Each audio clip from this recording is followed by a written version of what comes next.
Kunjungi daerah transmigrasi Kota Terpadu Mandiri Telang, Kecamatan Tanjung Lago, Banyuasin. Menteri Transmigrasi berjanji akan melanjutkan pembangunan di daerah transmigrasi sesuai dengan kebutuhan masyarakat.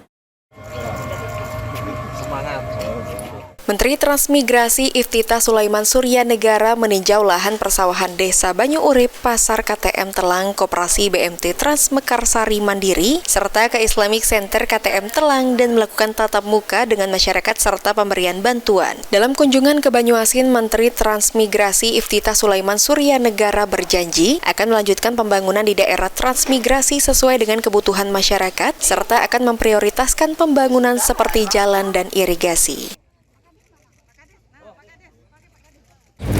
Sebagai bagian dari upaya kami untuk menyerap aspirasi warga transmigrasi di kawasan transmigrasi tentang apa-apa kesulitan-kesulitannya.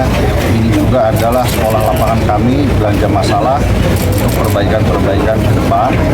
Kemudian yang kedua juga, tadi kami menyerap langsung dalam dialog dengan masyarakat maupun turun ke lapangan, meninjau beberapa tempat di kawasan perumahannya, pemukimannya, kemudian juga kawasan lahan pertaniannya. Juga kami meninjau tadi rencana tempat untuk transmigrasi Komnas Mandiri yang nanti insya Allah mungkin akan masuk dalam program tahun depan. Kami juga mengunjungi operasi, kemudian mengunjungi juga beberapa tempat sektor lainnya akan dikembangkan di kawasan transmigrasi.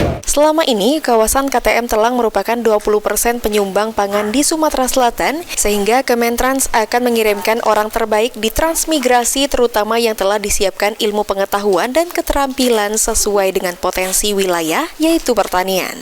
Ridho Ilahi, PAL TV.